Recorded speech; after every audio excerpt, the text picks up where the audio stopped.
What is going on, Notre Dame fans? The Mike Goolsby Show with, of course, the former Notre Dame Fighting Irish linebacker and captain, and then me, the 2-year varsity high school wide receiver, and that was about it. So, state finalists in tennis, though, Mike. We'll just get What a right into it. revelation. 3 years we've been doing this. The first I hear of this. Yeah, my duo partner. I knew it was duos. Okay, that makes Duos, sense. doubles. Gosh, playing too many Doubles, video yeah. games. Doubles partner carried me. Mike, you were at the game, and of course, we're going to tell people to hit that thumbs up on the video before we get going here. But subscribe to our channel if you have not done so yet. Mike, Ohio State 17, Notre Dame 14. Again, you were there. You took it all in. What do you want to say off the off the jump of the show here? Well, I never get tired of being right. Oh, So, jeez. last 2 shows, the score prediction conversation, I said I expect it to be 0-0 coming out of the first quarter. So we were right there. And yeah, I said I thought it was going to be a low scoring game, and it was. It was almost a tale of 2 games within one. You had the first half and you had the second half, and they were a complete departure from one another. But the overall experience, the game day, I mean, you really couldn't have asked for better weather. I mean, it was incredible. Not too much red. I think the sea of red thing was kind of oversold. It was really a non-issue, a non-factor. Walking into the stadium, we're kind of like, they kind of herd you in like cattle, and I'm next to a couple Buckeye fans. I'm like, what do you think? What do you think? What's your expectation? And he's like, well, if we can protect, he's like, I feel good. If our offensive lineman holds up, I feel pretty confident. I'm like, oh boy, because we don't create a lot of pass rush. So if that was their number one concern was our pass rush, i.e. their pass protection, we might be in for a long day. But coming out of it, as always, Singer, it's never as good as it seems. It's never as bad as it seems. But the tail end of this game was pretty bad. I guess I shouldn't have said that. It's not never. Rarely is it ever as bad as it seems. The end of this game was pretty tragic, dude. All right. Do you want to just watch the final 45 seconds or so? Yeah, I got it all charted out. I mean, if you're not going to get us in trouble with whatever, yeah. No. My buddy Darren Pritchett took this video, so I can't remember what all. No, this is our workaround, huh? So 3 seconds left. So I guess this is just the last play of the game. Oh, okay. Right? So the little throw to Harrison on the side, that was incomplete. That was the second. You want me to walk you through it? What do you have on video, brother? We have the leading up to the final play of the game. So the play before that was Notre Dame had 10 men on the field. So you get to watch how long Notre Dame could have subbed somebody in.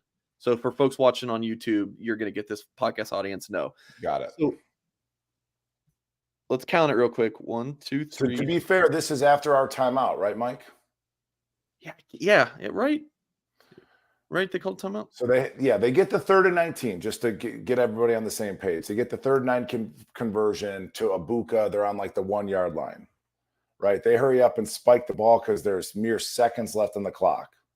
They come out in formation. We have 11 people on the field. Then we call timeout, our last remaining timeout. They have none. We're like, okay, let's take a snapshot of what personnel grouping they're in, et cetera. We call timeout to what, Mike? Regroup. We're going to regroup. This is the game. We come out of our timeout with 10 people on the field. They run some sort of pass, throw it at Benjamin Hartman or Benjamin Morrison. Incomplete. Next play, obviously only took a second or two off the clock. They run it off tackle to the left. We still have 10 people on the field. So coming out of a timeout, we had 10 people on the field. So look, 2 consecutive plays in a row. Ohio State is making a sub. So you have to talk about this substitution here, and that the ref steps in, right, per the rules, to give us time to rotate a guy in. So that piece with the substitution, Mike, correlates with what Freeman had to say in the press conference. Which was? I didn't hear it, but I've heard it through the grapevine. I didn't hear it with my own 2 ears, but they questioned him about the 10 men on the field, and he's like, oh, we knew there was 10 men on the field. We didn't want to run the risk of getting penalized for having a guy, you know, running in and off the field and giving him an extra 12 inches, which, So dude, my question is, at what point did you know that there were 10 men on the field? Because again, they didn't know. look at Might have been all, the press conference. yeah, look at all of this time.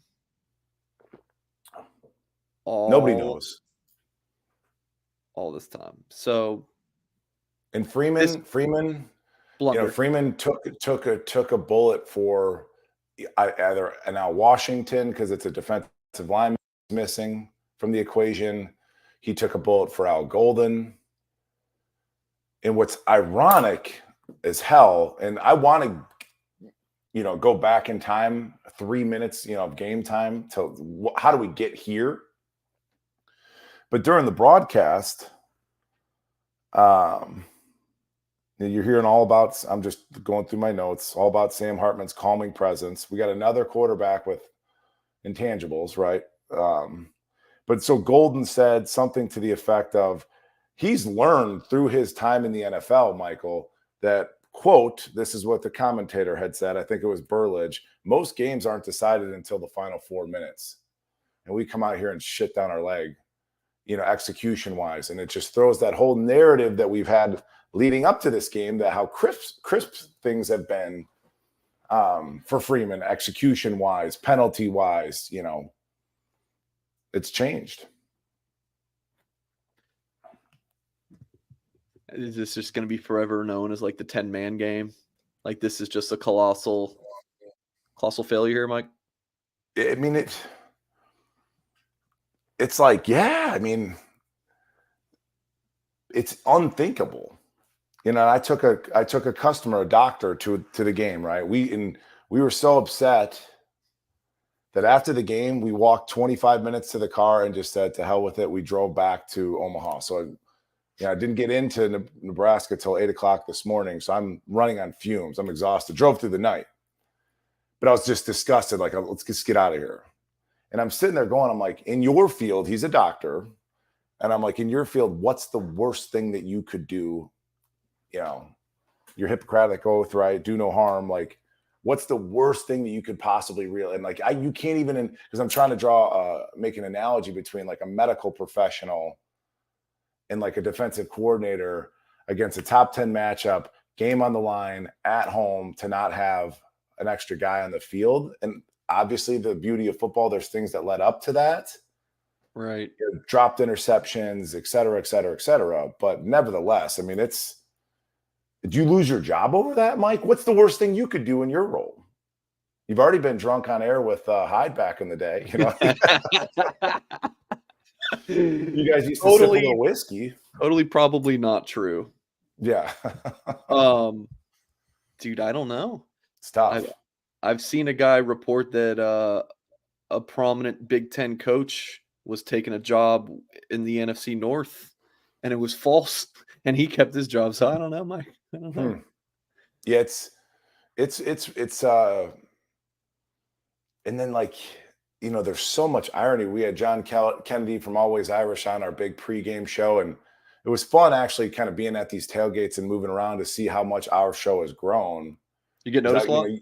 Oh yeah. I mean, especially because I've gone back a handful of times. You might rarely get noticed and be like, Goolsby, love the show, love the show, love the show. And I was like, man, it's grown, which is fun. Yeah. Where was I going with that? Oh, but John Kennedy was talking about his keys to the game. Don't flinch. You know, who's going to flinch? And it's like our own coaching staff flinched. It's tough. Yeah. All right. Before we dive into some more of the specifics, I mean, Mike, actually, real quick, I think that kind of puts a bow on the 10-man thing. I mean, I don't want to. Are we going to do leading up to the 10-man? Of course. Thing? Oh yeah, of course. Okay. We have a lot to talk about, but I don't want to have to keep going back to it. Like we talked about it. We spent several minutes on it because in our post-game show last night, every third comment was, "Hey, Mike, do you know there's 10 men on the field?" Yeah, we just want to say we got it. Like, it's remarkable. It's for all the wrong reasons. It's like you could, if you're a 40-year-old college football fan, you can go to the grave and you'll never see that happen again. I mean, it's incredible. Yeah. All right. Well, we got a lot to talk about, but before we dive into it, we're going to hear from one of our coolest sponsors, if I might say myself, and that's Home Field, an amazing collegiate clothing line based out of Indianapolis and committed to creating officially. It is officially licensed. They're not committed to that because it already is, but they're definitely committed to this comfortable clothing, and very stylish, might I add, too. Fantastic designs, especially when you're looking at some of these Notre Dame designs. And they have this new Sam Hartman t-shirt that we really need to get to Mike Goolsby like yesterday, so he can wear it. And I'm sure we'll talk about Sammy can't call him Sammy Heisman, maybe. Not, well, maybe not for now. Different discussion for a different time on the show. But folks, authentic designs really shows the nostalgia of Notre Dame, and I really can't wait to see you guys all wearing your home field apparel at a Notre Dame game. They actually have licenses to over 150 colleges, so you can find that college sports item for dozens of schools. You can go up here in the tab. I mean, from Air Force to Appalachian State, the team that formerly beat Michigan. I mean, again, folks, just tons and tons of schools here. And even better, when you use promo code BlueGold23, you'll get 15% off your first order with Home Field. So site's easy to shop to find that perfect college gear that you need to complete your game day outfit. Be prepared for the fall by shopping today at homefieldapparel.com. And remember to use promo code BlueGold23 and receive 15% off your first purchase. Christmas is coming, by the way. Christmas is But coming. Be here before you know it. Yeah, I mean, today, 3 months until Christmas Eve. How about that? We got super chats, Mike. You just want to dive into some super chats because I feel like if we go into those, that'll probably I'm sure it'll guide us the direction we're headed inevitably. Yeah, go ahead. That's exactly what I'm thinking, folks. Please hit that thumbs up if you have not done so yet. Rick Palmer says, "Why did Freeman not put the 11th man in when Ohio State subbed the running back on the very last play? Freeman said a penalty, but it would not have been." So this is my thing on this. Like, you have let's say you run on the defensive lineman. I know we said we weren't going to talk about this, but this is another point here. You said we weren't. I know I did. So here you go. You run him on, but offsides is not the only penalty there. Like, you could just have a lineman or D lineman just bump into the offensive lineman, false start, right? Move up a half inch or whatever it would be inside the one to get that 11th man on there. Because then a false start, it's dead. Right? Offsides, you can still run the play, but false start's dead. So I really think Freeman is just covering somebody's ass for sure. He was absolutely, like I said, he took a bullet for Golden. He took a bullet for Al Washington. The penalty excuse just doesn't make sense to me because you have that penalty option of a false start. Mike, it doesn't make sense. So he's either lying, but he's like, he's almost fibbing to try and hide the fact that nobody knew what was going on. I mean, and I just watched, I haven't slept, right? Because I had to watch the game back. You could, there's sideline shots, etc. There's no stress. Like, there's nobody's jumping around like, oh my God, nobody knew. Nobody knew. JD Bertrand didn't know, your captain linebackers, nobody knew. Nobody knew just because the moment was that big. And it should have never happened. But I don't. Freeman's excuse in the press conference, it doesn't make any sense. So his options were lie and kind of make up this kind of penalty thing, or acknowledge that we effed up, and that's what I'm left with. Yeah, it's not our fault. It was also 10 minutes after the game, so I'm gonna give him a little bit of the benefit of the doubt. I can't say he really had his full thoughts together. He was going to have a statement prepared on the thing. But anyways, so Rick, thank you. But can we just give this its due so that, so even if he was we knew there was 10 people on the field, it doesn't make sense. It's hard to get your head around. It's we knew we didn't want to risk the penalty. So you're just so what's worse, losing an extra, 8 to 12 inches of the ball's on the frickin' goal line versus being a man down in a goal line scenario. It's a scrum. I mean, if you ever needed an extra guy, it'd be then. Yeah. It makes no sense, but we'll move on past it. But it's just tragic. It really is. Joseph, $2 super chat. Admin says goals national championship, do actions match the words. Who's admin? I don't get it. Admin, like the Notre Dame admin. Yeah. That's a super broad question. Yes, for $1.99, yes. Sorry, Joseph. I'm Hey, running Joseph, I on really fumes. do appreciate your support in the Mike Goolsby Show, though. Not a super chat, but how many F-bombs did you drop last night during the game, Mike? I don't know if you were really trying to impress this client of yours or if you're just letting him fly. Oh, no, he's a good buddy. Good. So, yeah, several. And it was funny leaving the stadium. So, yeah, several, probably countless F-bombs. Not necessarily during the game, because I kind of watch it with an analytical eye. But then Sure. walking out, all I could find myself saying, was like, you got to make plays. Because at that point, I didn't know about the 10-man thing, right? So at that point, all I'm thinking about is, JD Bertrand giving up that 3rd and 19, and I'm thinking about DJ Brown dropping a pick. That's walking out of the stadium. That's what was on my mind. It's like, and this is all the build up to this show, Singer. What we talking about? Making plays. Yeah. Big time player make big time plays. They ought to. DJ Brown. Mike, of all of the different things, right? The 10-man blunder, the 4th and 1s that Notre Dame didn't convert. Yeah. The missed 47-yarder, which last night everybody's Spencer Schrader's the scapegoat. I'm like, guys, of all the things, missing a 47-yard kick is not in my top 5. Maybe it's top 10. Which one do you think is the biggest? Like the biggest defining moment that was just right? It's the pick, right? That is such an easy interception, right? The 10-man thing is just it was kind of fluky, right? You missed a 47-yarder. That's a hard kick, but that pick, Mike.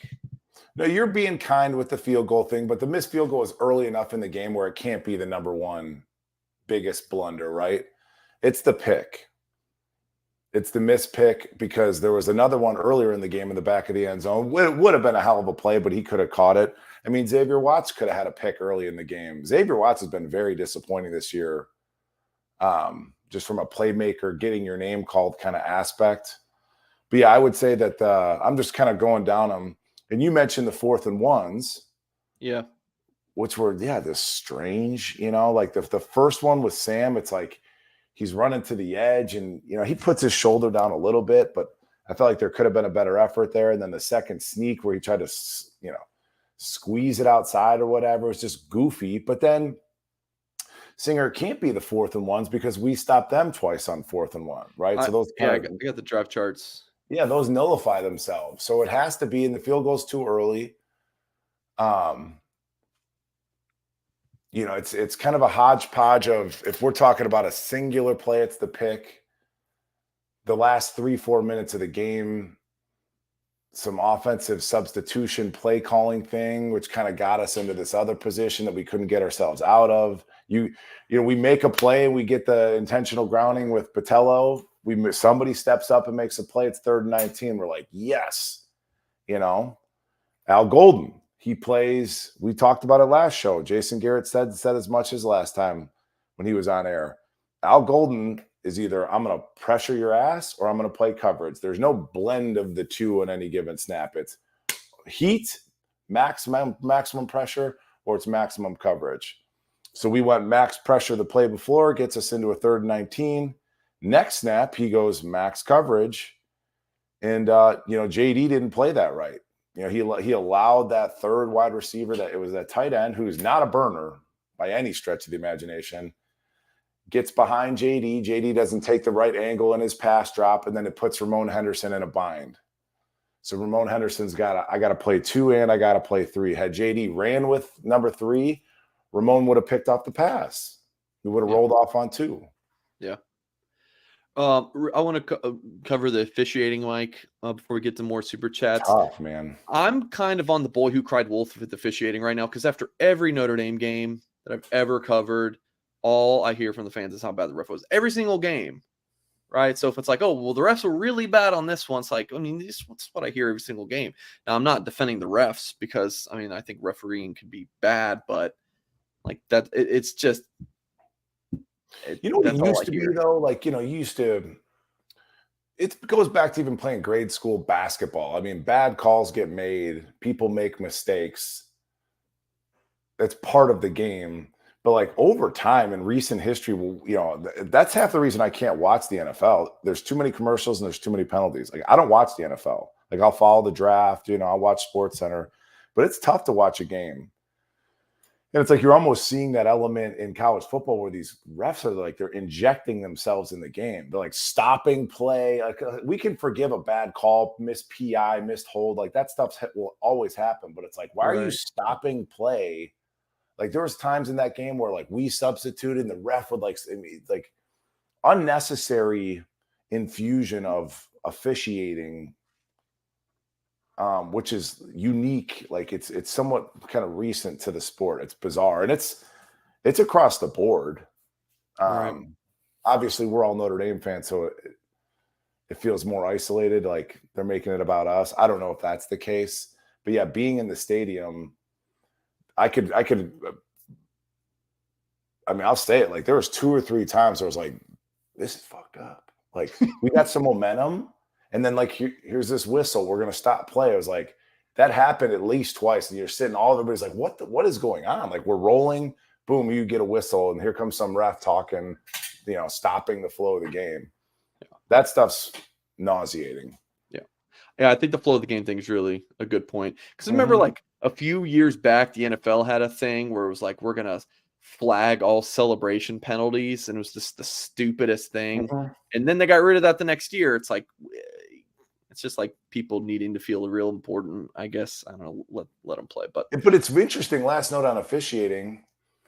Like people have become so critical, and sports have gotten so big, and there's so much money being bet, right? Singer.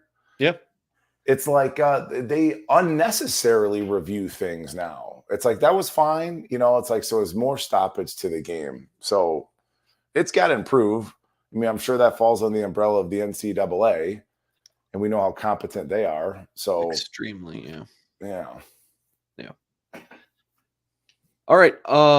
Ian posted a $20 super chat. Ian, I did not see a follow-up comment. You don't need to, but if you would like to, if you have anything you want to address on the show, I will be looking for you, Ian. Scroll all the way up to the top of the chat that you can get up there. I think he dropped that like before we went live. No.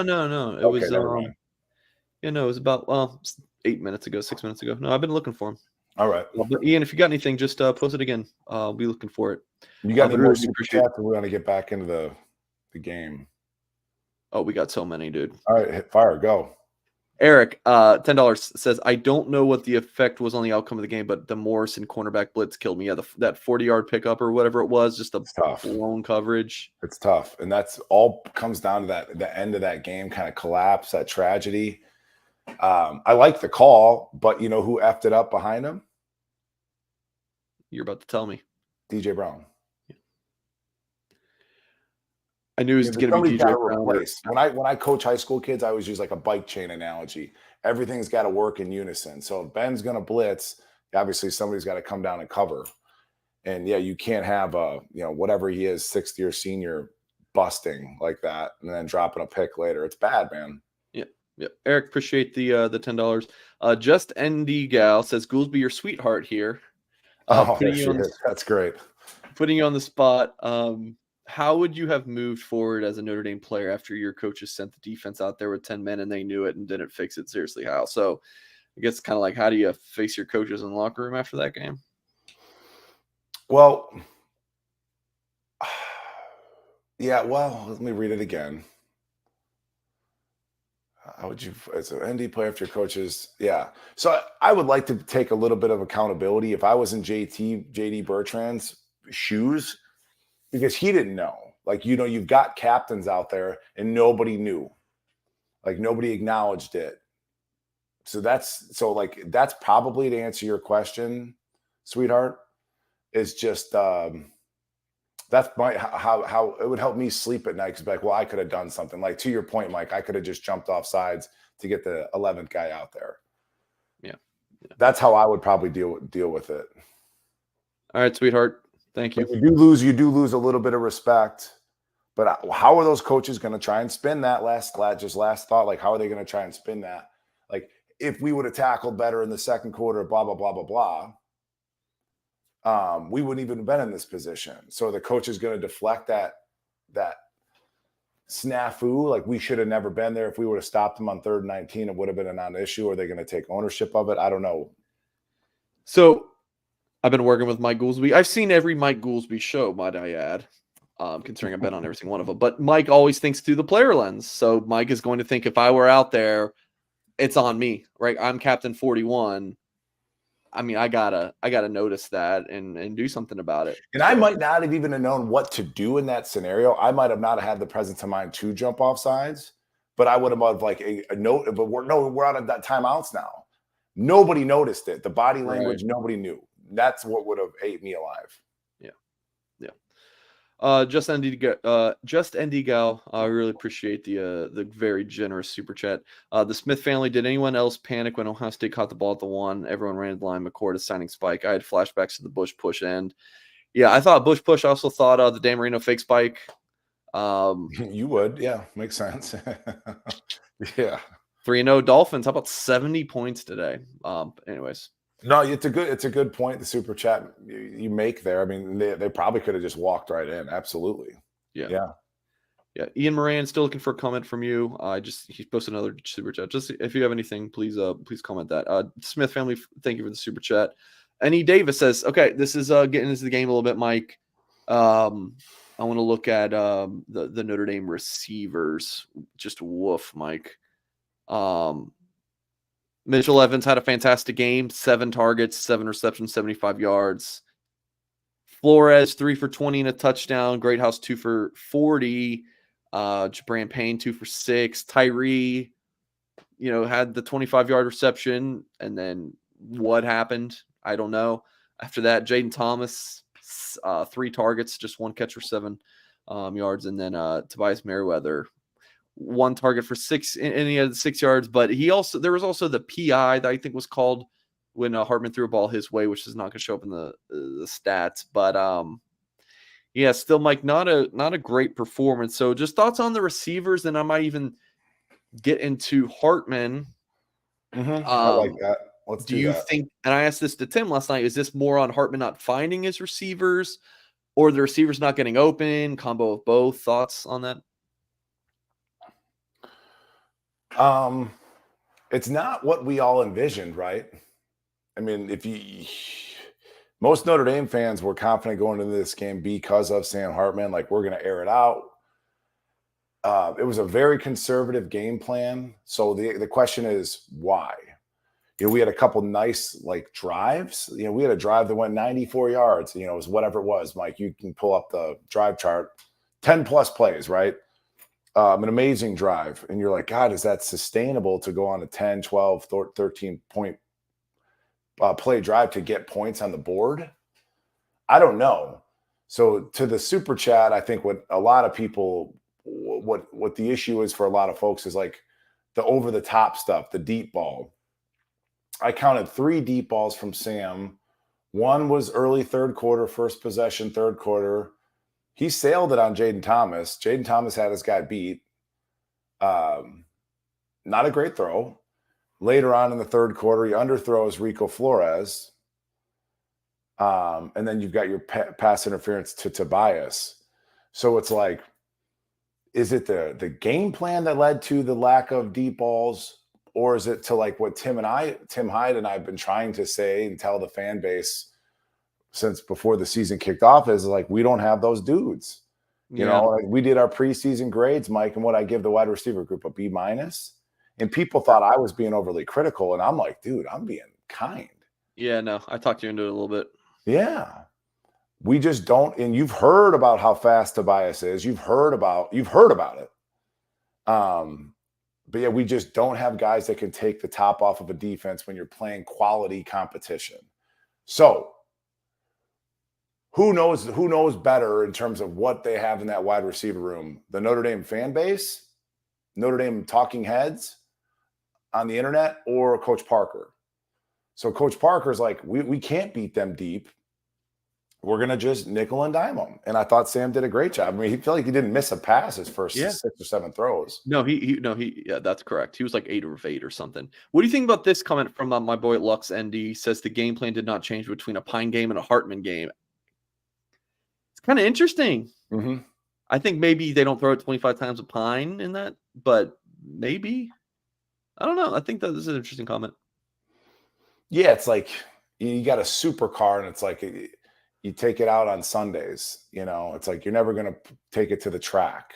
So like fans think we've got this supercar in Hartman, and we're only going to take it to, you know, get brunch on Sundays or something, right? And yeah, they want to see you uncork them. So I believe in Sam Hartman's ability, but going into the season, Mike, this is why I wish people would watch every episode, because there's almost like a narrative that's either going to be proved true or false in my Tyler Buckner thing, right? Dead ass wrong. But he might have picked up that 4th and 1, to be fair. Yeah, so would Mitchell Evans, but I don't think he should be playing quarterback the entire time. Yeah, so I think the lack of the deep ball, the lack of, like, you know, exciting chunk splash plays in the passing game this week in particular was due to we just don't have a guy to take the top off of a defense. Now we do against the Central Michigan, you know, a lesser opponent. And I believe in Sam's ability, but yeah, you didn't bring him here to, you know, nickel and dime and throw for 170 yards. Yeah. It's tough. I did bet the less on 250 passing yards. So I'm feeling good about that for him. Nice. Just unfortunate that I had to. We got a comment from Ian, and it's just the letter Y 6 times. So I feel you there, Ian. Just I feel you. But how did Sam play? Okay. You know, like, and I was trying to go through this little. If you knew nothing about Notre Dame football, you were just an average civilian, and you just popped on the game, and you left it on mute. You with me, Mike? I'm with you. I'm pulling up his PFF stuff too. Okay. And if you left it on mute and you have no idea who Sam Hartman is, you know a little bit about football, you're just watching the game, you'd be like, he's average based off this Ohio State game. If you didn't have the commentators, you know, again, lauding over him about his calming presence and leadership and all this stuff, I mean, he didn't wow you. He didn't wow you in this game. I think he did what he was kind of asked to do for the most part. Like, pretty solid game. McCord popped more. Well, he was asked to pick up those 4th and 1s. No, well, don't roll your eyes. But like I said, because again, the stakes, this is what the thing is. The stakes are higher with having a Sam Hartman. They are. So he doesn't get a pass for not picking up 2 4th and 1s. You can't have it. You gotta get those. All right. Well, they could have also asked him to run a 4-4. He might not be able to do it. You know, like I'm not faulting him for bad play. Nor am I, but no, I'm not. Listen, we can be critical and not be negative. We failed on 2 4th down conversions where the quarterback had the ball in their hand. It can't happen. In a top 10 matchup, big time players make big time plays in big time games. And that's why you're here, man. I mean, it's just true. Yeah, I don't think it was, you know, that 4th and 1 sneak. That would probably you would think Audric Estime first, but yeah, not my. But so what's he? Do we feel like the bummer is? I was so fascinated. Who was going to be allowed to put the team on their back? Was it going to be an Audric Estime, or was it going to be a Sam Hartman? And it kind of felt like neither. Yeah. Estime got 14 carries, dude. Did you get to listen to our show last night with Tim? Did you watch it back? I was listening to it on the drive back, brother. Yeah. So I don't need to repeat things because you know how I feel about the offense was good. They moved the ball, and then they just ate so much time off the clock. And why? This is what because we don't have a splash guy to go catch the ball. And that's what Tim was alluding to. And I'm co-signing that. I mean, he and I are very much simpatico there. Yeah. I'm with it. It's brilliant. Like, great job. Coach Parker, like, you put together a drive like that. Good job. But then people used to shit on Coach Reese all the time, right? And he didn't have a Sam Hartman at a quarterback. So it's like when you have limited tools to work with, when you don't have a top 3 pick out there, 3 wide receivers, first round wide receivers, you don't have that type of talent. It's a tough job to call plays. And he did a great job. He does at Bama. He's not doing too great, but didn't do too great against USF, against their group of 5 talent. But you get the point. Oh my gosh. Super even game plan. The whole thing was touch and go. We're into the 7th, 8th, 9th round.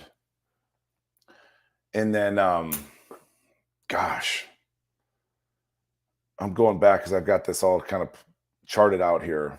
Yeah. So let's go back to the Morrison blitz, busted coverage by DJ, right? Okay. That was followed up by the pass to Travion Henderson where we've got JD Bertrand out in coverage. Sucks for JD. It sucks for JD. But we had Kaiser covering that back earlier in the game. It sucks for JD to be out there. So do you blame JD for that? No, I don't. Okay. Let's hear me out. Okay. So I said this was followed up by Bertrand on the running back. 5-man pressure versus empty. We're not even bringing more than they have to block. So what is Golden doing? You've got 4 down linemen. Of course, you rush Marist, right? Start calling him, I don't even come up with his nickname. But so they've got 4. They're an empty. They've got 5 people displaced as receivers. They got a quarterback behind center. So you got 5 blockers. We have 4 D linemen plus Marist. So at that point, it's a fair fight. It's an even numbers game.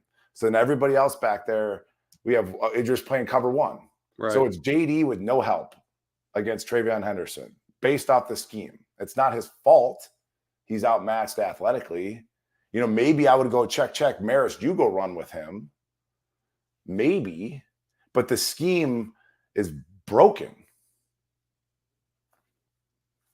Yeah, I'm not loving Golden so right then now. That goes forward. Eventually, we get the 4th and 1 stop where they run that jet sweep. And Jack Kaiser and DJ did a great job on that play. They both did. Next drive, Rico gets that catch, stays in bounds, right? Remember, Sam has to move a little bit out of pocket. Estime gets a run up the middle for 12 yards. Feed me, son. Remember him, Mike? Feed me, right? He's doing this. And dude, the game's over. We have them on the ropes. The game is over. It's a wrap. So what do we do next play?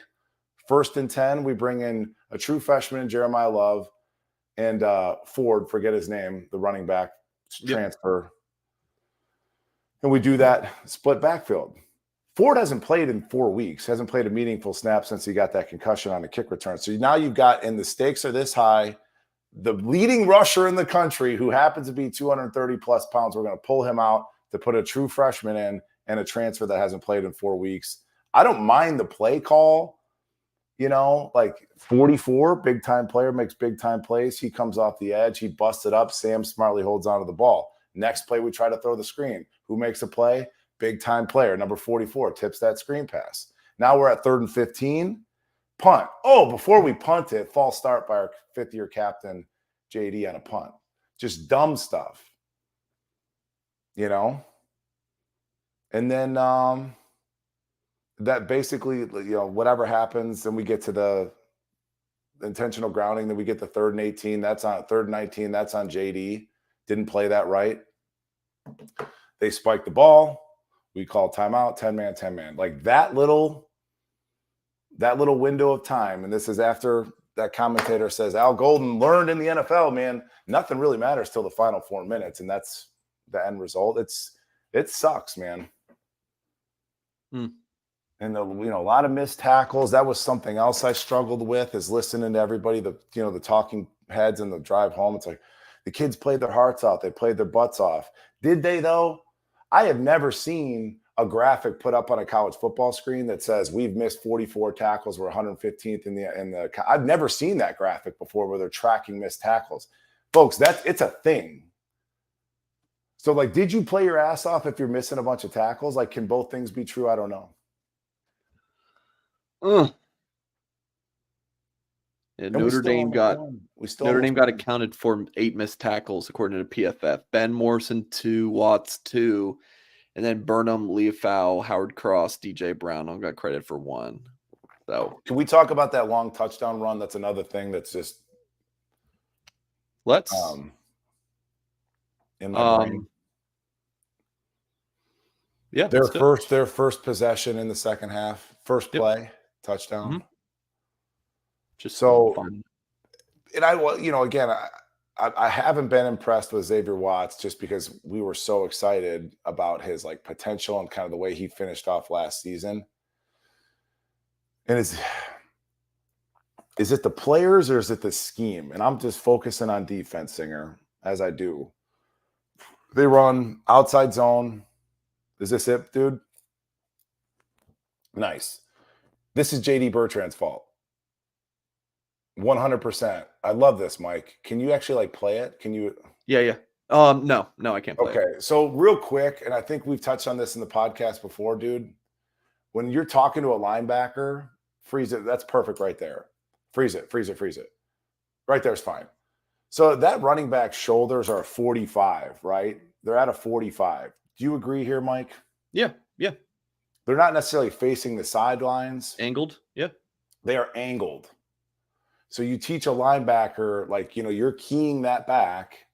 And my departure is based off of his shoulder. So if he stays square, I'm staying square. If he runs 45, I'm flying. So this back, runs it right off tackle. Maris does a great job of blowing it up, blowing out these pullers. Okay.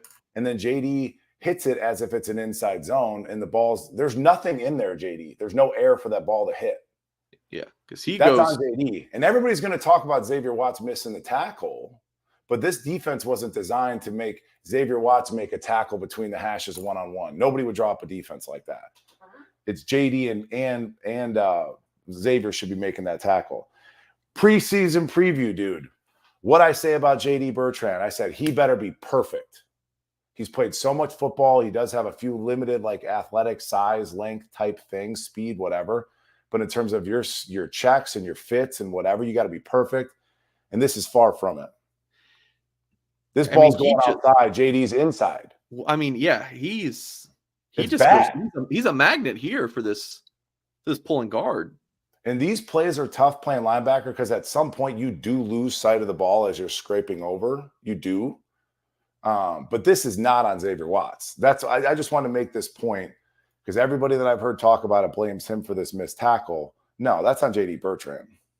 Okay. I just want to throw and he didn't even play last week, so he should be extra prepared. I'm hearing not on JD for the wheel, not on Watts, although they were in position to make plays and didn't, but it is on Sam on a sneak. That's just what I'm hearing. No, we can call no. We're not doing this baloney, dude. I'm just saying that's what I'm hearing. He has a job to do, and he didn't do it on those 2 plays, and it's okay for us to acknowledge it. Okay. So Watts, though, that's Watts' fault. He did miss a tackle. No, in that scheme, that's more on JD than Watts. Yeah. That's an impossibility. You're asking, he's on scholarship too, that running back. You're asking Xavier Watts to make a one-on-one tackle between the hashes with no help. Nobody can make that play unless you're Sean Taylor, RIP. You know what I'm saying? No, this is too big of a game to do that, like kind of quarterback thing that you like to do. No, Sam Hartman's a 24-year-old. He's a 24-year-old quarterback. It's making a ton of money to come out here and be a transfer quarterback for us, and we didn't get it done. Is he a part of that? Absolutely. Okay, just no different than a missed 47-yard field goal. You got jobs to do. You got to execute in games like this. Okay, all right, Mike. B-Play says a lot of mistakes add up to us beating ourselves. Blown coverage, missed tackles, penalties, and coaching mistakes. What a great opportunity next Saturday to take back momentum on the season after this. Yeah, College game day back to back weeks. Yeah, it'll be at Duke next weekend, 7:30, I believe, ABC or ESPN game. So yeah, I think Notre Dame goes and beats an undefeated Duke team, and then you're looking at, we can run the table here. We got, USC at home, 2-loss Clemson team on the road. I still think that's going to be a really tough game for Notre Dame to win, but I still. think the Clemson one's ironic because you're like, ooh, it's even tougher now that they have 2 losses. I mean, their backs are up against the wall. Yeah. Yeah. And I mean, they played pretty well against Florida State. I tried to watch as much of that game as I could before I had to take care of some other stuff. But yeah, just wait till they get rolling. I mean, dude, when you watch Clemson, they got 5 stars everywhere. So they're a talented team. So, but B Place, really appreciate the $10 super chat.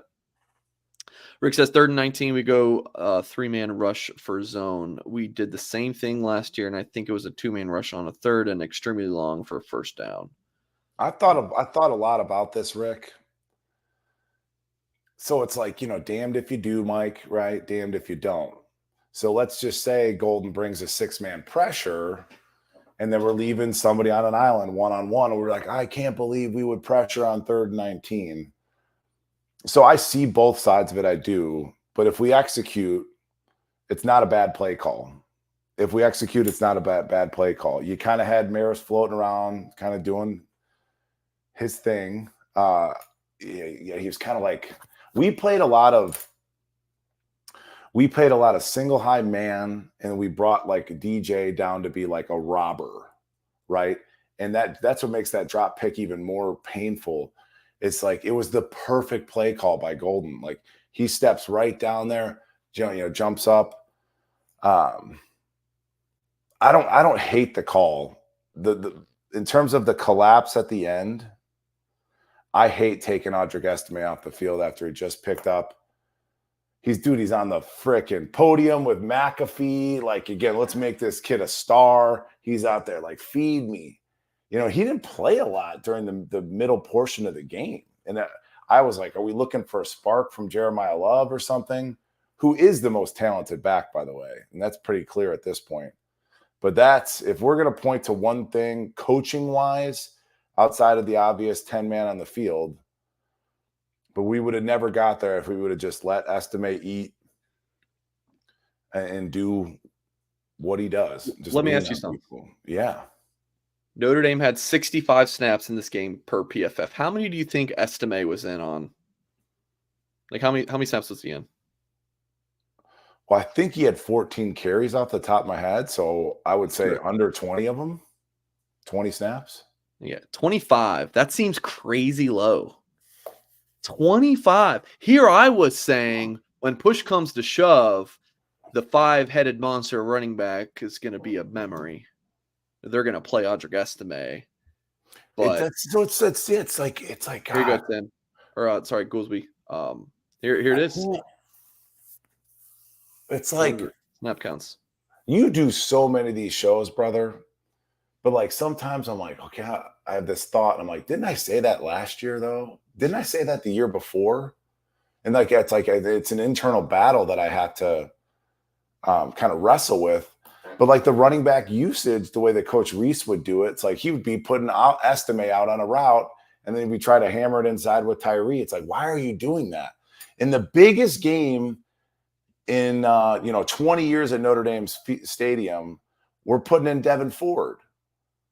It's just like he hasn't played in 3-4 weeks. Jabron Payne's getting your short yardage back in this game. Like it doesn't make sense.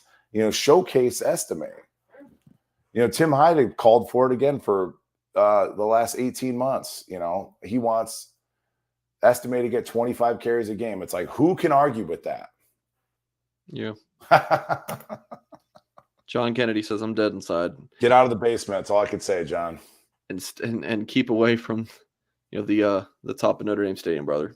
Glad to see you commenting. That's for sure. Yeah, the usage of the backs. I love the 2-back thing. This is a new wrinkle that we put in. They even ran 31 sometimes. 3 backs. But how fun would it be? It's like, because they use Ford kind of as like what would be the fullback, and it's like, gosh, what if you put Estime in there, and then and he's actually your lead blocker, then you got Love behind him. Yeah, or Davis Sherwood. who actually is a fullback. Yeah. It got weird, man. And it's just like, and maybe we've all been there. You know, I do that sometimes when I bet sports, Mike. Like, I'm like, oh, I love this. My fantasy lineup. I was going to play Zach Moss today, and I get to reading, and I'm reading from all the experts. And it's like, no, you need to play Derrick Henry. You know, it cost me 30 points. So what goes into these coaches' minds where it's like they start to overthink things when you got them? You got them. Just give the ball to estimate 3-4 times and let's get out of here. Yeah. Beef Sticks yelling at me to read a super chat. Like, dude, you dropped a $2 super chat and you're like 8th in line. So okay, fire away, Mike. Sorry, I'm done talking for a bit. All right. No, you're not done talking because we're about to go right back to you, Sure. Mr. Goolsby. Theodore says, Mike, let's be honest. We aren't going to beat a top 10 team with these starting linebackers. When Snead was on the field, it was very apparent. All right, Mike, I'm really going to get you going here because you know where I'm going with this? I know where you're going with it. Mike, this is the stats. This is like the official stats, right? Who had more tackles, me or Maris last night? You guys were tied. Maris, Mike. How many do we both have? He doesn't show up anywhere here. He doesn't show up with a single quarterback hurry. Nothing. Not an assisted tackle.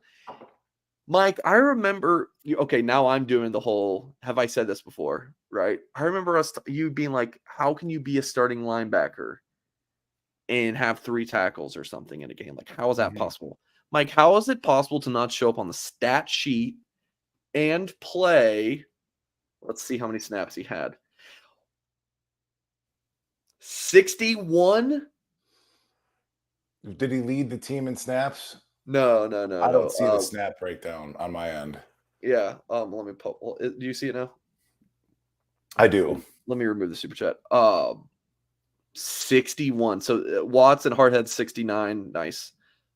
61. That's honestly crazy. I don't, and last week against Central Michigan, he posted 2 tackles. And my question, and I do not want to like crucify Marist. I don't. But I'm like, I said last week after the 2 tackle thing, I was just like, somebody help me make sense of it. Like, make it make sense. Somebody, Tyler Horka, whoever goes to these press conferences, like, ask Golden, like, are you asking him not to, like, and it sounds like you're being like a prick. But to be like, Coach Golden, like, are you asking Maris to not make tackles? Like, because maybe that's the thing. Like, maybe it's somebody else is supposed to do it. Like when you come on a blitz, are you asking him to hit the guards right in, like, or do we want him to get around the guard and like get home to the quarterback? Like, what are we doing? And and Maris physically looks great this year. Like, he'll run and hit. But that is, I'm at a complete loss of words. How you just don't register a tip pass. And Hyde will defend Marist in terms of like how he fits up and what he's being asked to do in the scheme. I'll go along with it, bro. But at a certain point in time, like as a linebacker, like I want to make a gosh darn tackle. Yeah. Even if I fit it perfect. I was a Mike linebacker. I was basically a fullback on defense. I was spilling it to the safety, spilling it to the will. Had 100 tackles. Had 97 tackles. I wanted to make the tackle. Led the team. I wasn't even supposed to make the tackle. Supposed to give the ball to somebody else. So I'm looking at PFF. They actually have him with 3 assisted. Do I have the right? No, I don't, of course. Fine. Yeah. I mean, I watched the game. Like, he was around the ball a little bit. They have him with 3 assisted, and then they have his alignment snaps, which I think is interesting. 19 as a defensive lineman, and then 40 in the box. 2 he's lined up over the slot. So, and again, I am not trying to like, I think Maris is a fine player. I think he has his limitations in terms of being able to diagnose downhill. He wants to run and chase, and he'll play in the NFL. I know he will. He's got the traits to do it. But like, I just don't understand the scheme. This is much more so of an indictment on Al Golden's designer defense. Yeah. That's a T-shirt that we could make. Designer team, write that down. Designer defense. But to the super chat, no, this isn't championship level football. from the linebacker position whatsoever. Jalen Snead jumps out to you, Super Chatter, because he has burst.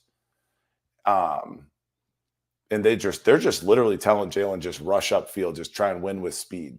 And if they're allowed, like there are a couple times you'll see Maristel loop in, and then they're going to loop it's very simple stuff. Okay, you're going to dive down, crash down to the B gap, and then the 3 technique's going to loop outside. I've got. Sorry, go ahead, Mike.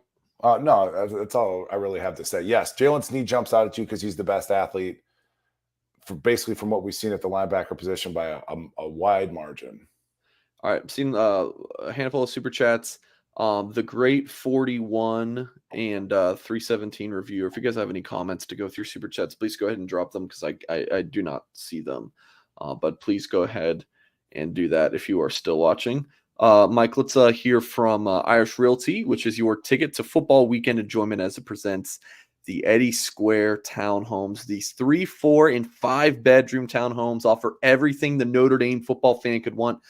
30 renovated and refurbished townhomes have the location you want with the gathering space to kick back and enjoy your weekend in South Bend. And Eddy Square townhomes are now available for purchase and affordably priced starting at $349,900. So stop by and visit the new model just off Eddy Street. That's close to campus, the East Race, and downtown South Bend. Check out Eddy Square townhomes at irishrealty.net. Again, folks, irishrealty.net. Check that out if you are interested in doing so. All right. Mike, Theodore, we just did that one. Thank you, Theodore. Tom says, Ghouls, after what just happened at the end, how do the players respond to coaching blunders like that? Lose faith in the staff? Do coaches apologize to players? Love if you can walk me through that scenario. We kind of talked about that a little bit earlier, Mike, but yeah. I mean, and Tom, thanks for the super chat. I've been very vocal about, like, during my time at Notre Dame, more or less I was like clueless, especially as a junior. My linebacker coach was a clown. Like, we didn't learn anything. So you're just flying around based off of instincts. Never really knew how to get aligned. Never really even knew the down and distance. You were just flying around. And Zorch and I were kind of kidding about that because he had a similar approach. So I guess the reason I bring that up, Tom, is because these players, as smart as they are, as long as some of these guys have been around, they're still absolutely going to defer to their coaches just because that's the way that's all kind of set up and structured. Like, they're going to defer. Coach Golden was just in the Super Bowl 2-3 years ago. Like, he knows best. Even if it feels weird, even when Maris goes to bed last night and he's like, I didn't even have a tackle, but I trust Coach Golden. That's how these kids' minds work, if I had to guess. And that's an educated guess. Now, something with this 10 men on the field thing, if those kids ever did have a question about the scheme and how they're being used or whatever, like the 10 men on the field, it's definitely going to make you look at your coaches a lot more critically. And I think that trust factor is going to come down. And how couldn't it? And I don't know how Coach Golden's going to approach that. If it's Coach Al Washington's going to approach that in the room, because it was a defensive lineman that needed to be out there. Yeah. Somebody in the chain of command effed up. And does that somebody, call themselves on the carpet and apologize and address the team? I don't know. Again, the book will be written one day. Zek says the refs fairly even got away with holding wide receivers a lot, and Marvin Harrison Jr. catch on replay was a bad call. That was one where they tried to call defensive holding early in the game. They tried the only deep shot they took to Harrison, they called defensive holding on Morrison, but it was like, was it a completed catch? And they were like, oh, no, it's not a completed catch, but now it's a holding call. It's stuff like this is what we're kind of talking about. Yeah. It's just like, it takes time and it interrupts the flow of the game. It's not a matter of were they pro Ohio State, anti-ND. It's just their job is to stay out of the way. They're like that call they called on the offensive lineman for Briars or something, or like unnecessary roughness. Like that was a terrible call. So it goes both ways, but just keep your flag in your pocket, man. You didn't pay all that money to go to that game, Mike, to watch the refs and their show? It's just the time. It's just the time. And again, like I got emotional walking into the stadium yesterday. Like that was like a unique thing for me because it's like, man, what a blessing that I was fortunate enough to get a chance to do this. It kind of hits you sometimes, especially as you get older. But yeah, it's just like all those TV timeouts and all that stuff. Like we're trying to play, dude. I'm trying to play out here. Like just get out. That's just, my sentiment. Oh my gosh, some of these guys in this YouTube comments are just nasty tonight. Some of you guys, I mean, it's like 1%, but goodness gracious, Nasty about what? Just everything. Mike, talk offline. Yeah, I never. I don't tend to look at the chat. Don't. Yeah. I tell you and Tim, don't. Yeah, don't. I need you here. I don't want you here. Let me handle that crap. I just saw one. Sneed's a bust. He hasn't recorded a tackle in 2 games. It's like he's being asked to rush upfield. That's all they want him to do. It's like, okay, you go in. He subs in for Maris, by the way, who plays that Aztec outside linebacker type thing, and they're just asking him to rush up the field. He had a tip pass this week down there in the red zone. I thought that was a nice play. Dude, that was sick. Yeah. That was key. I was trying to keep a mental note, and whoever the guy is next to me, I was just trying to think of like, okay, plays. Like, okay, that was a good play. Your boy, dude, Baptiste. Baptiste. Man, Jelly. Baptiste, man, he's really come on. And that was another interesting thing that I had written down was like, he's played his butt off the last 2 weeks. And at points in that game, you can't really gauge how loud the stadium is when you're sitting in the stands. But he was the only player, this new transfer playing his ex-team in the Buckeyes, that was trying to get the crowd up. And I was like, and then I was sitting there, I was like, are these kids having fun?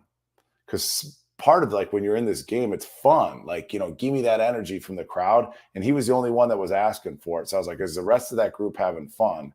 This is just things that I think about, Yeah. Or are they playing uptight?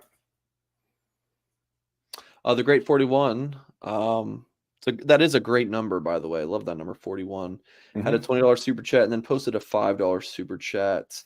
It said, Ohio State fans are so arrogant.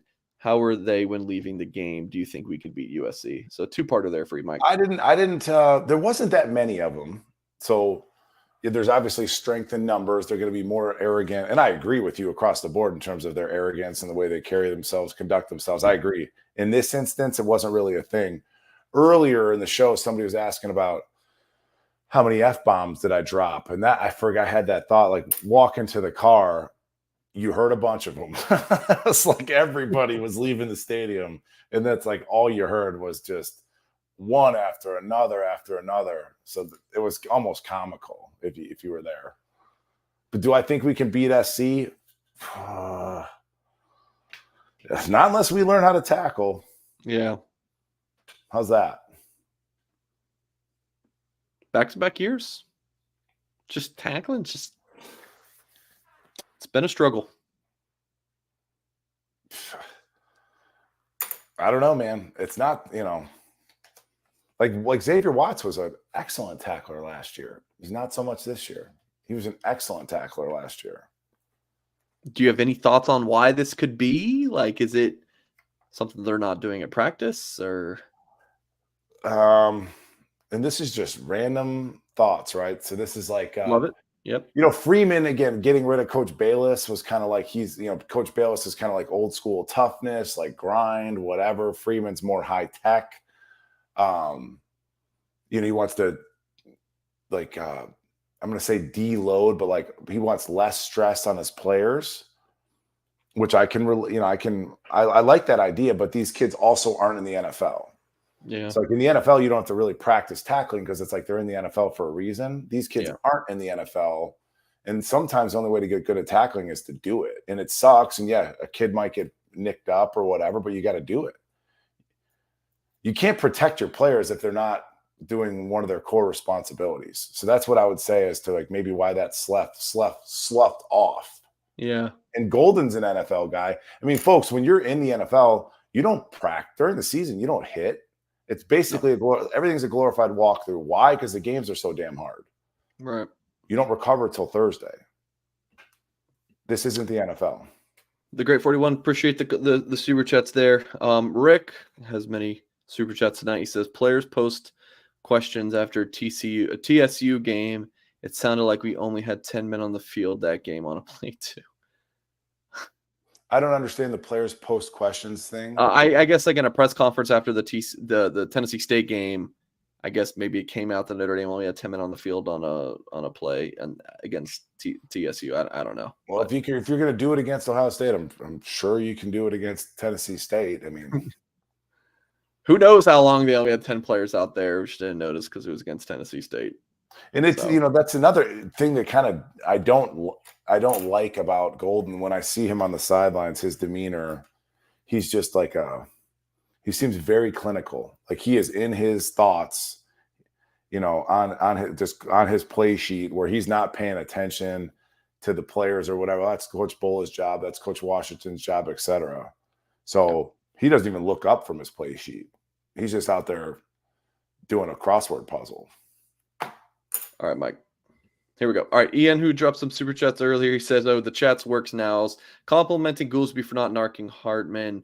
We met at Old Matt. Goolsby wish ND had gone after Fedoni. I'm guessing you know what that means, Mike.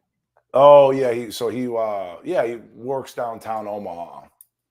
And ND, I do wish ND had gone after Fedoni. He's catching on. He's got 3 touchdowns the last 3 games. So yeah, nice. Yeah, nice. I remember that's. Well, he's been through a lot, man. Yeah, 2 knees. Yeah. Without Thomas Fedoni, this show does not exist. You want to tell that story? I mean, you have many times. I mean, okay. Well, we got new audience members there, Mike. Well, Notre Dame offered a class of 2021 tight end named Thomas Fedoni, and this is the short version of it. And that was during COVID, like spring 2020 COVID, and there was not a whole lot of going on in the world of recruiting. So I'm going for literally anything I can for content. So Notre Dame offers this kid Fedoni. Well, might as well dive into as much as I can find out about him. So, I find out his trainer is, some, meathead named Mike Goolsby. And I get him on a podcast. And the thought was basically, we had been looking for like a former player, an analyst type person, because we really wanted to start getting into YouTube and then launching a YouTube, shows and all that. So I had Goolsby on a podcast to basically get content as well as give him a tryout. And he did great. And here we are. Got a lot better. But yeah, it is. That, I remember basically being like, hey, we're looking for a former player. Do you know who might be interested? And Goolsby said me. And that's exactly what I was hoping you'd say. Yeah, it's funny too, is because of my nature and because of my, the way that I am, I never got to talk to the media when I was at Notre Dame. Like they never let me go rarely, if ever, did I ever get a microphone in front of my face. So that this has been fun and like a little redemptive in a way, My goodness, we keep addressing the super chats and then they just keep rolling in. You guys have been amazing. Beef Stick says college football playoff chances now, honestly, who all needs to lose? This is not the answer you want, Beef Stick, but I don't think you can worry about who needs to lose. Notre Dame just needs to win out. Those other things will take care of itself. I think if Notre Dame wins out, they're in the college football playoff, unless you just have one of those freak years where everyone's undefeated. You have like 4 or 5 undefeated teams. I just have a hard time seeing that happen. Michigan, Ohio State, one of those teams will have a loss there. There's going to be some SEC losses. The Pac-12 is actually kind of good this year, right? With Oregon, Washington, and USC. Those teams will play each other. It's going to be plenty of one-loss teams. You just have to hope that your one loss is the best. And so you got to root for Ohio State against Michigan and for Ohio State to run the table. That's kind of how I view this. Mike, thoughts on that? To answer Beef Stick's question, well said, Singer. Thank Coach you. Freeman's approach to this season, Beef Stick, is one game at a time. So let's just kind of follow his lead there. And then the only other thought when I think of playoff, you didn't bring Sam Hartman here to not go to the playoff. But however this season shakes out, if we don't find him a way to like get to air the ball out, how sad will that be? You know what I mean? Like our next big game, we kind of do this dink and dunk offense. What a bummer for the fan Yeah. base. Because some of that air got let out of that balloon after this. Like you've seen all the comments. Oh, we're gonna torch Ohio State, because they believe it's fun. And it's like I do want that. I hope he gets a chance. And maybe that means bringing Braylon James off the bench and burning up a red shirt just to find some speed and somebody for him to throw a deep ball to. I just had the thought on why Notre Dame was so conservative. You think that's a defensive head coach, and defensive head coaches usually No. To be clear, and this is what Tim Hyde, and I'm proud of Tim Hyde because he pushed the envelope last night farther than I think I've ever heard him. He's pretty judicious. Pissed. Yeah, he was pissed. We're not throwing deep balls because we don't have receivers that can win deep against quality competition, everybody. Quality competition, not Navy, not Central Michigan, not Tennessee State. So everything that you saw, all those scrimmages leading up to it, it meant nothing. It meant nothing. So until we get athletes that can go deep and get free and create separation, you might not see that deep ball, and it sucks. Yeah. I just got called a Notre Dame homer, which I might be one of the first times I've ever heard that. So take it as a compliment. Yeah. I'm guessing this guy's new here. Not beef stick though. Appreciate the super chat. Miss Dr. Mont, food lover, Mr. Singer. My apologies for giving the understanding that the O-line or tight end was to blame. That was not my thing. I don't remember what you are talking about. But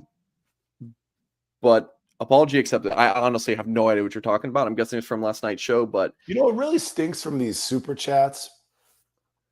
It's not quite Twitter, but like the better grammar that you can use, the smoother that things go. Because like sometimes we read this, me in particular, I'm just like, I want to be thoughtful, but I'm like, I don't understand what the question is, and this would be one of those. Yeah, I mean, I understand what he's saying. I just don't remember when. Okay. I just I think this was from last night, so I don't know, but we're good, bro. We're good. I see you in here all the time, so nice. Yeah, we're good, man. Nice. Yeah. And I really appreciate the $5 super chat. Chris with one as well, and he says this shite. This the fault of shite coaching. Yes, there were missed interceptions and tackling. Won't shock me if a couple players transfer and commitments flip. I mean. The commitments flip. I mean, if Notre Dame would have lost 40-6 or something, but I mean, Notre Dame's picked up 3 commitments in the past 27 hours. No, I could tell Chris, having been one of those recruits, those kids don't play that close of attention. Chris, those recruits that were in the stadium were much more paying attention to the pretty girls walking around and the green lights than they were to our play call on 3rd and short. I can promise you that. Right. My biggest concern, Mike, was not the game for recruiting weekend. It was the amount of red in the stadium. And if you're saying it was about 15, 20, 25% or whatever, that's fine. Right? About 20% you think red? Well, I'm no mathematician, as Deuce Knight and I kind of agreed upon. But I'm looking at the student section. Yeah. Because I'm sitting opposite them, facing the Jumbotron. There's 8,000 undergrads at Notre Dame. So if you're telling me that student section is 8,000 strong, there couldn't have been more than 5,000 Ohio State fans in the building. Now, when they scored at the end of the game, it got damn loud. Probably because how quiet Notre Dame fans were. Yeah. But no, visually, it was nothing. Gotcha. The guy who's calling me a homer is just an Ohio State fan. So you have a nice night, brother. Chris says, oh, no, that was just super chat. Chris, really appreciate it. ND Nation, where's our pass rush? McCord had time all day. Yeah, I mean, he got rid of the ball. Baptiste got pressure, but yeah, I mean, kid's kind of a gamer. I mean, he almost threw some picks, obviously, but McCord is kind of I kind of like him, Mike. I don't know what you thought about him, but thoughts on McCord in the pass rush for Notre Dame? Well, yeah, I saw going into the game, like he gets rid of the ball on average like 2.3 seconds, so he does get it out. Why? Because he has receivers that can get open. Isn't it funny how like football works? But yeah, the lack of pass rush, either Al Golden's gone or Al Washington's gone. I do think that Al Golden has schemed this thing up. I mean, there's plenty of times where you have a one-on-one where it's Riley Mills versus a guard, no help, it's one-on-one, and all you see is a bull rush. And it's like, I don't know what's being taught of these kids. Mike, I think Al Washington has a good reputation as a recruiter, or am I way off with that? Depends who you ask. Notre Dame fans will not think so. Okay. Yeah. I don't see both of those guys being back next year. And they're tied together. So whether you're going to create rush with scheme, or you're going to create rush with talent, ability, etc., it's kind of a turd sandwich up to this point. What do you think about my bold prediction for this is Golden's last season, Freeman head coach? It might be a little crazy of a pick. Oh yeah, he could step down to being a coordinator. To assume that role. Yeah. Is that crazy? No, I like it. Dude, that's what we built this show on, buddy, was theories like that. You know, that's a good thought. It's a good thought. I don't assume he would maybe call plays, but I think he should be more invested in the goings on with the game plan. Now, let me finish that. Okay. Freeman's a first-time head coach at a place like Notre Dame of all places. Massive responsibility, and he's grown in that role. I think he entrusted an older gentleman in Al Golden to like run shit while I'm trying to learn how to be a coach. So if he's got himself caught up in terms of the head coach piece, then maybe he can go back to what's familiar and get more involved with the defensive side of the ball. Mike, I just looked at the clock. We're an hour 16 in, about to be 17. And after that 3.5 hour show we did the other night, I mean, this is like nothing. I mean, I feel like I just sat down. So are you good for a little while? Yeah, man. My voice, I was yelling last night, so as long as my voice holds up, I'm fine. Okay. Well, ND Nation, appreciate that super chat. Chief Brody says, both offense and defense played really well until it came to making big plays. Both came up short, and with Buckner, we lose 40-0. I don't know about that. We moved the ball. That I kind of agree with this, Mike. You heard me talk about this show last night, but like when you look at the numbers, offense, dude, it had the drives, just did not capitalize on their opportunities to get them down there. And I don't know how hard you can be on the defense when they held Ohio State to 17 points, because we would all do cartwheels before the game if you told us that. But kind of the same thing, they crapped down their leg, as you mentioned earlier. So do you agree with me, Mike, or do you got a different take on this? I think that the offense played better than the defense. That's just my first thought when reading this. And then Golden's defense is just like perplexing, because it's like, Marist is your starter and he doesn't produce anything. And it's kind of like our defense. Like, we don't give up points. We let teams move the ball. We don't give up points, but we don't create turnovers. This is going to be 2 years in a row. We don't turn the ball over and we don't get pressure, yet somehow they don't score points. So again, I guess it works. So these are questions that like the Horkas of the world have to, like, a one-on-one interview with Golden. Like, what is your fundamental? Like, what are your fundamentals? What's your philosophy to calling a defense? Like, what is the 3 most important things to you? And then we learn a little bit more. But yeah, the defense, I guess, played well. I guess the defense missed 8 to 10 tackles, didn't give up a ton of points, dropped interceptions. But yeah, I guess they played well because they only gave up 17 points. We didn't win the game, though. Yeah. Oh, accidentally popped that comment on the screen. Can we slow down on Super Chat? I need to get Goolsby to bed. I personally won't be tucking Goolsby into bed, but maybe. Chief Brody, appreciate the Super Chat. 317 reviewer dropped to $5. I have not seen any other comments from you, but really do appreciate the Super Chat. I'll be looking for you if you have any comments you want us to address anything? Garth Cassidy says, can we move Junior back to Mike linebacker and play more Anye? We talked about this, I think, after week 1 or week 2, because Ziegler got hurt or had to step away from the team. And it's just like such an obvious move, Garth. Junior was playing as a true freshman at Mike. And then now he's not good enough to get back over there. He's stuck behind. But neither Burner. played. He went from being like second string Mike to third string Viper, and we can't move him back. And Ziegler's still, away from the program as best as I know. So yeah, that's one of those things, Garth. Super obvious. Totally agree with you. And this is another good point. Play more Anye all off season. What do we hear about? Oh, the depth at the D line, the development at the D line. It's a strength of the team. Yada yada yada. Come to find out, you get into a real game, we don't play any of them. We don't rotate for nothing. Don't rotate for nothing. No, we can pull up the snap counts. And an Anye is like one of those guys where if it's a third and whatever, again, Golden, look up from your play sheet and say, I want Anye in. Mike, look at the lack of rotation here. All right, I was watching the game. Here's your starters. Ramon Henderson, 20 snaps. Rubio, 12. Snead, 11. Kaiser, 10. Nana, 5. Burnham, 4. Clarence Lewis, 3. There is no rotation at all.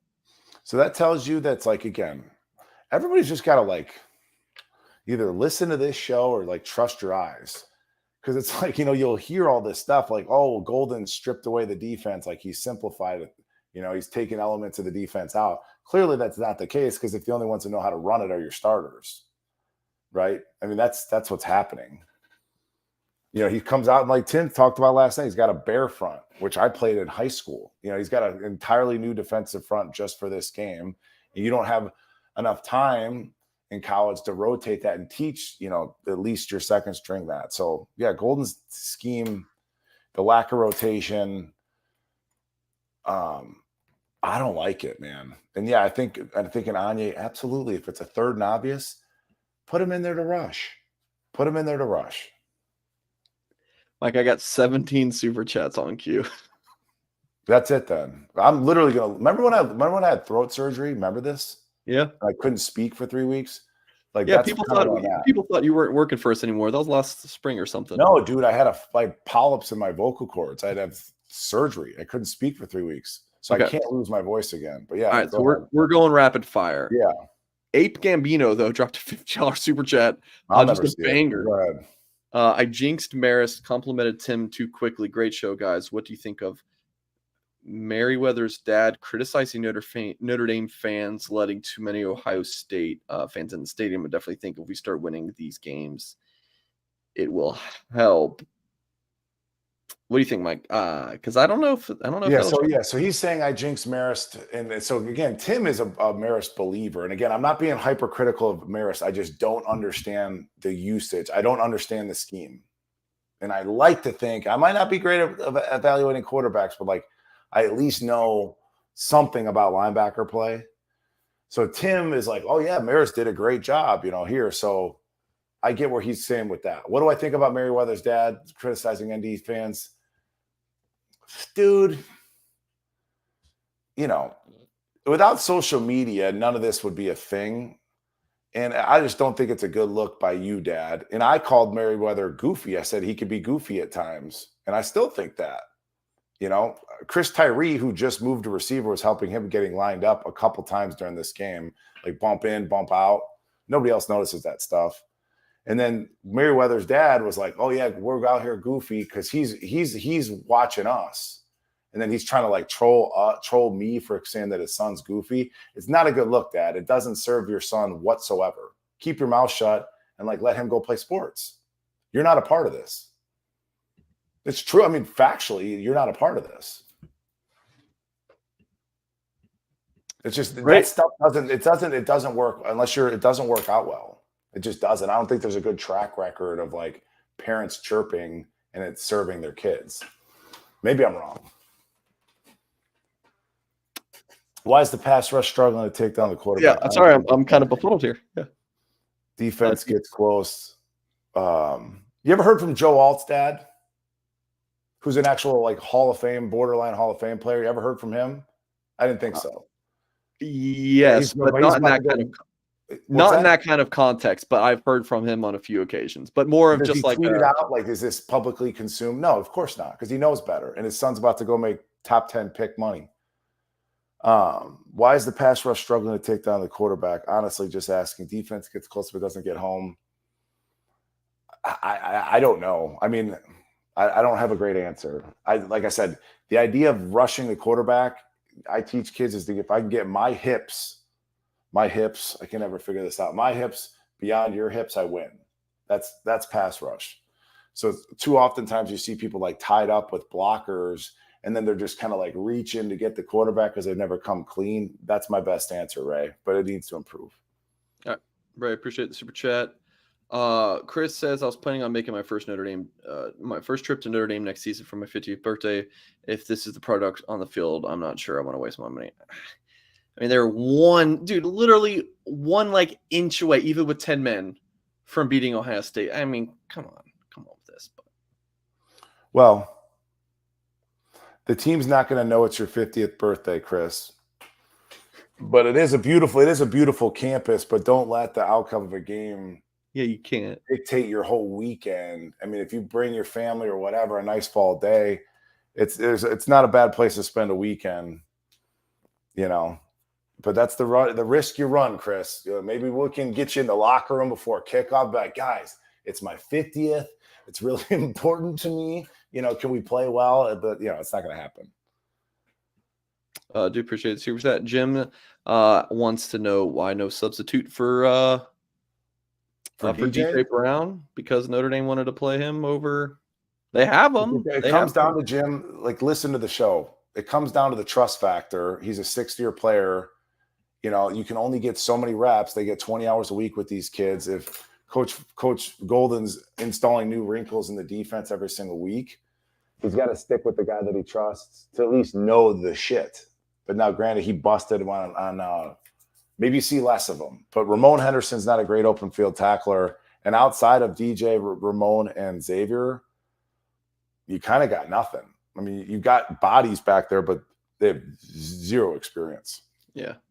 Imagine you're Antonio Carter. You're this big transfer out of Rhode Island. You got all these programs after you. Well, that's why what's his face? That's why Kali left.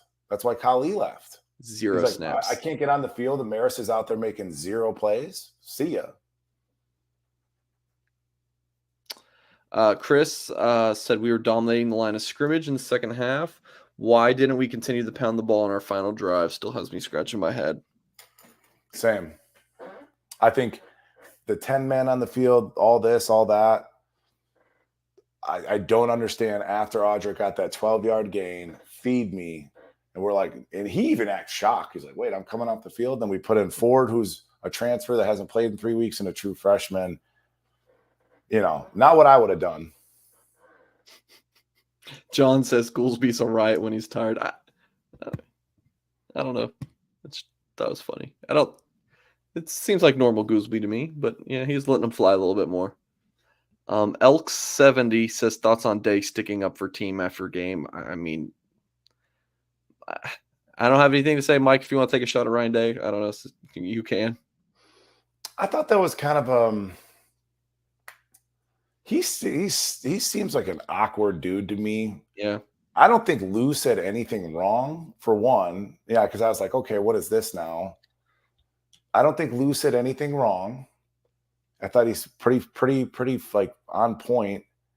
And then for you to come out and be like, and like this is, and I'm pretty sensitive. Like Ryan Day is sensitive. He's like, they're coming after my kids, say we're not physical. It's like, yeah, because you got effed up against, like, we all watched it. So you can sit there and tell him that you're not tough, you're not physical. So he is like, that is a button that even if an old man, an 86-year-old man, and Lou Holtz, Hall of Fame college football coach, he pushes that button. But the whole thing is kind of a nothing burger to me. Generally speaking, all these college coaches are very extra. Dan Lanning chirping, everybody's chirping. I loved that so much. Yeah. But I mean, but also it's just like everybody just stay in your lane, win the games.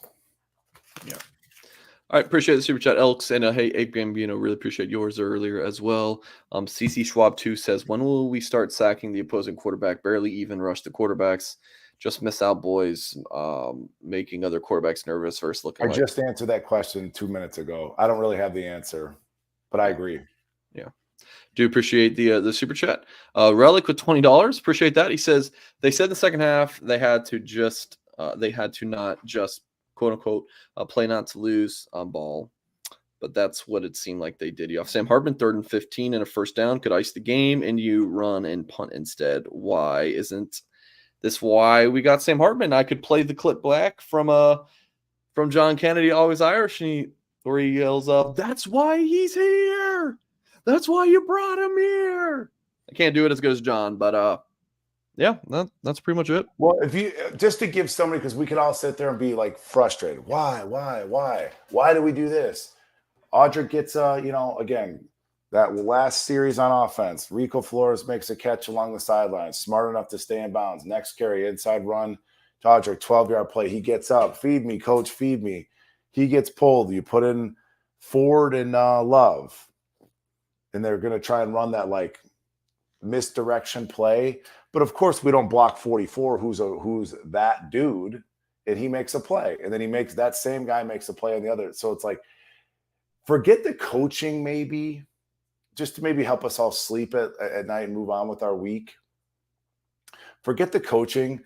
What you saw in those two plays between that and then the missed screen play on the next one was an actual player stepping up and taking the initiative, Mike, which is what I talked about the last 2 weeks almost nonstop. We have yet to see one of our dudes do that on a consistent basis. One of their best players, number 44, was like, to hell with this, I'm ending this. Makes 2 plays back to back. Okay. All right, Relic, hey, appreciate the very generous $20 super chat. Dylan Johnson says, been a Notre Dame fan my whole life, diehard fan. I live with 3 Ohio State fans. This one is tough. Dylan, thoughts and prayers with you, my friend. Yeah, Dylan, you look like a young guy. Get a better job, move out on your own, or find new friends. He's a young guy. He's got some roommates. It's like, go make more money. There you go. There you go. All the motivation you need. There's great advice from Mike Goolsby. Rick Palmer says, I keep hearing the kicker is able to kick 75 yards. Yeah, let's talk about that real quick. So I had to I got asked to do like a little radio thing, WSBT. I forget the guys' names. Wasn't impressed. But he was like, yeah, we got a weapon in that kicker. It's got to give you confidence. And I was like, no. I was like, doesn't give me confidence. Like, he's not that great of a kicker. I'm sure he can, Joe Milton can throw a ball 85 yards. Doesn't mean he's a great quarterback. So I agree. Okay. All right, Rick, appreciate it.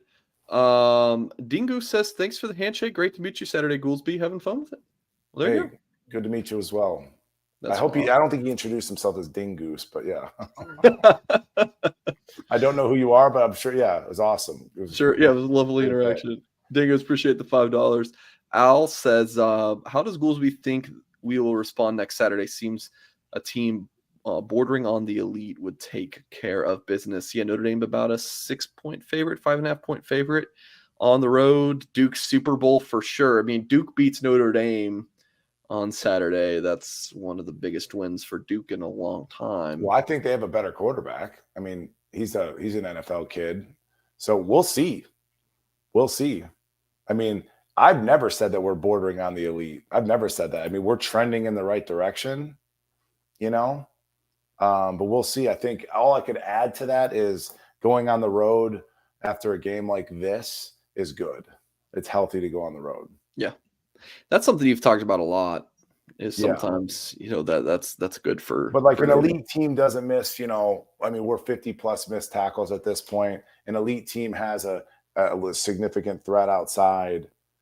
We're elite at the running back position, offensive line, quarterback on paper, yes. But if we don't have somebody that can win outside, there's nowhere for Sam to go with the ball. Yeah, then he's just a game manager at that point. He's just kind of a game manager. Yeah.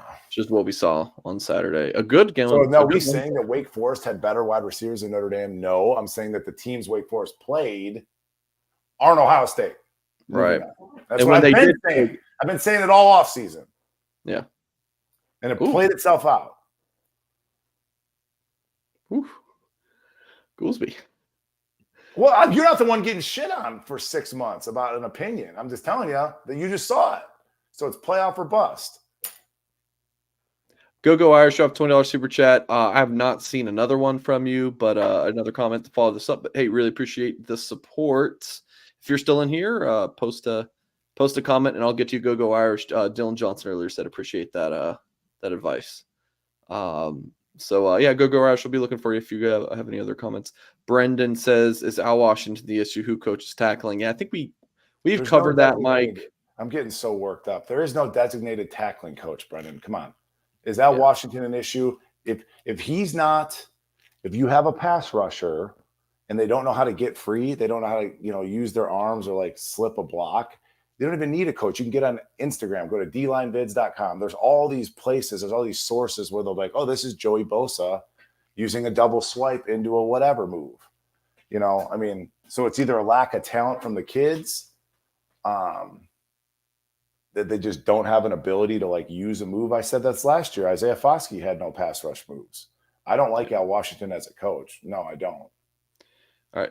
Go I said the team came to play. We had all kinds of funny-ish replays, change calls under man for no reason. However, we held this team to 17 points. Can you describe how good this defense is? Talked about it earlier. I can't describe even what it is. Because you're like, yeah, we held them. They don't score a ton of points, but like nothing happens. There's no tackles for loss. There's no sacks, and there's no turnovers. Yet they don't score points. I don't know what it is. So I said this 20 minutes ago. Somebody asked Golden like what his philosophy is as a coordinator. Like when he builds a game plan, is he trying to turn the ball over? Because this is going to be 2 years in a row now where we create no turnovers. And that's, to me, is something that I would like to see. Goolsby, you are on one right now, and I love it. That was I'm literally delirious. I'm sweating. I'm delirious. All right. Well, we have in like a day, 2 days. Right, we have 3 more left. They get to them, but it's just like the people watch the show. You're like asking questions. Somebody asks. Well, we're also 20 minutes behind on some of these. So, Beefstick said, been a fan since Charlie Weiss took over. I was 13 years old. I'm 31 now. Will I see a national championship before I'm dead? Who the hell knows, Beefstick? Who knows? Waste of time. I have no idea. Tyler Fisher says new special teams coach sucks, recruit a kicker. I don't. Yes, but back when I played, there was no special teams coach. Urban Meyer was the kickoff return coach. Some other coach was the punt team coach. Steve Adazio was the punt team coach off the top of my head. So each coach was given a special teams grouping. So the special teams coach, sure. And recruit a kicker, I don't think that's gonna happen. Dalton Green with the last one of the night says, was it just me or was every big catch on Thomas Harper? Benjamin Morrison looked great in my opinion. Yeah, no, I texted Tim Hyde after the game, and I feel terrible for Harper. And this is going to run in the same vein as Maris Leofau. I'm not knocking Maris as a player like entirely.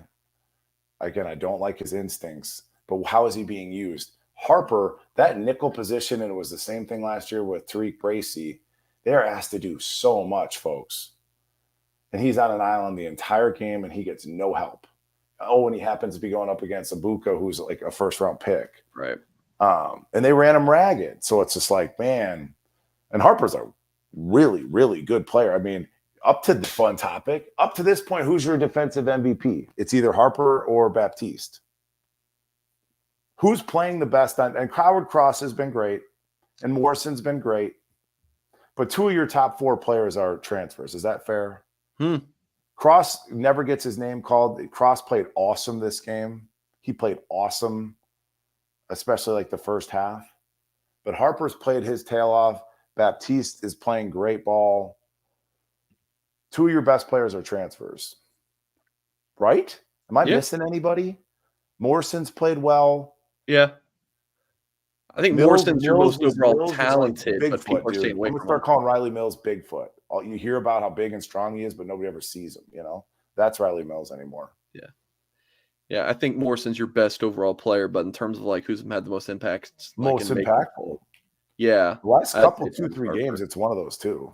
Yeah, because Jean Baptiste, I mean, no sack against Ohio State. He was good, but still no sacks. So, all right, Mike. I'm cashed, dude. Go to bed. Go to bed, man. I got work in the morning. All right. That was fun, dude.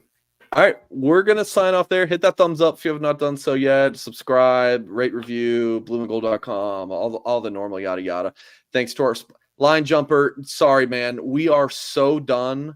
We are very done. I really appreciate the $10 super chats.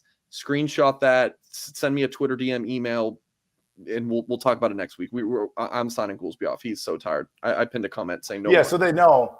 I drove back last night. I drove from Indiana to Nebraska last night, so didn't sleep, and then been watching the game all day. I'm cashed, fellas. All right.